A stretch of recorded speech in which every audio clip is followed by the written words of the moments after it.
ലോക്സഭാ മണ്ഡലത്തിൽ UDF സ്ഥാനാർത്ഥി Antu ആന്റണിക്ക് vote അഭ്യർത്ഥിച്ച് ഉമ്മൻചാണ്ടിയുടെ മകൾ അച്ചു ഉമ്മനെത്തി. ഉമ്മൻചാണ്ടിയെ അനുസ്മരിപ്പിക്കും വിധമാണ് അച്ചു ഉമ്മന്റെ പെരുമാറ്റമെന്ന് പ്രവർത്തകർ അടക്കം പറഞ്ഞു.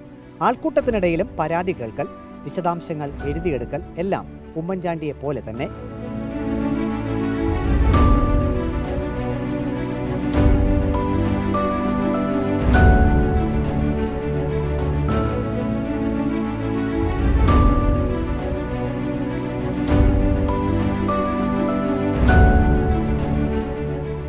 പ്രസംഗത്തിൽ അച്ചു ഉമ്മൻ കേന്ദ്ര സംസ്ഥാന സർക്കാരുകൾക്കെതിരെ കത്തിക്കയറി.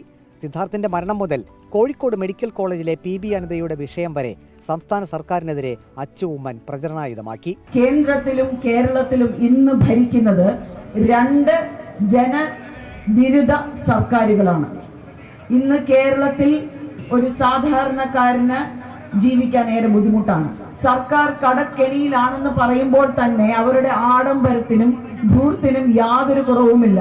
സുപ്രീം കോടതിയിൽ പോയി സർക്കാർ നാണം കെട്ടില്ലേ?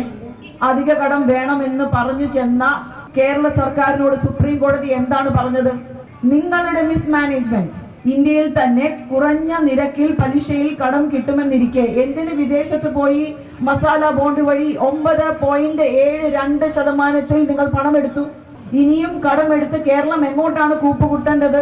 മാതാപിതാക്കൾ ജീവിച്ചിരിക്കുമ്പോൾ മക്കൾ മരിക്കുന്നത് വളരെ സങ്കടമുള്ള ഒരു കാര്യമാണ്. സിദ്ധാർത്ഥിന്റെ സാധുക്കളായ മാതാപിതാക്കൾക്ക് ആ ദുരന്തം വന്നെത്തി, അല്ലെങ്കിൽ വരുത്തി വെച്ചു. ഇവർ 1-2 മണിക്കൂറല്ല, 3 ദിവസം അതിക്രൂരമായി പൈശാചികമായി പീഡിപ്പിച്ചിട്ടാണ് ആ കുട്ടിയെ കൊന്നിരിക്കുന്നത്. എന്നാണ് ഈ അക്രമ രാഷ്ട്രീയത്തിന് ഒരു അറുതി ഉണ്ടാകാൻ പോകുന്നത്? കോഴിക്കോട് മെഡിക്കൽ കോളേജിൽ ഒരു സർജറി കഴിഞ്ഞ് ഇന്റൻസീവ് കെയർ യൂണിറ്റിൽ കിടന്ന ഒരു പേഷ്യന്റിനെ ഈ സംഘടനയുടെ ഭാഗമായി നിൽക്കുന്ന ഒരു വ്യക്തി പീഡിപ്പിക്കാൻ ശ്രമിച്ചു.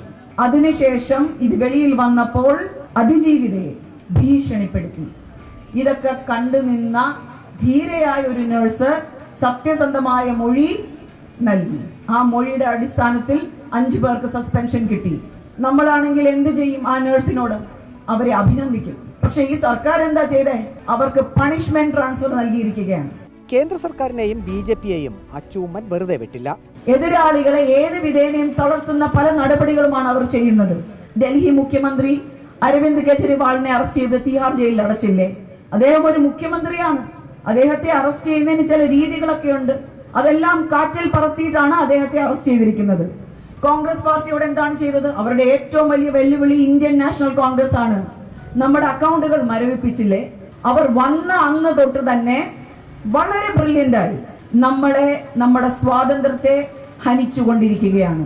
നാം എന്ത് കഴിക്കണം, നാം എന്ത് ധരിക്കണം, നാം എന്ത് പറയണം, നമ്മുടെ കുട്ടികൾ എന്ത് പഠിക്കണം, എല്ലാ സ്വാതന്ത്ര്യത്തിലും അവർ കൈ കടത്തുകയാണ്. ഇപ്പോൾ വന്ന CAA, അത് അവരുടെ വളരെ ബ്രില്യന്റ് ആയിട്ടുള്ള, നമ്മെ വർഗീയമായി വിഭജിക്കാനുള്ള ഒരു ബ്രില്യന്റ് ബ്രെയിൻ വാഷിംഗ് ടെക്നീക്കാണ്. നാം അത് തിരിച്ചറിയണം. UDF സ്ഥാനാർത്ഥി ആന്റു ആന്റണിക്കൊപ്പം തുറന്ന വാഹനത്തിൽ വോട്ടർമാരെ അച്ചു ഉമ്മൻ അഭിവാദ്യം ചെയ്തു. പ്രചരണത്തിന് ഇനിയും എത്താമെന്ന് അറിയിച്ചാണ് അച്ചു ഉമ്മൻ മടങ്ങിയത്. ജേർണലിസ്റ്റ് അജി കുടുംബനൊപ്പം reporter Praveen Purushothaman, in reporter, Pathanamthitta.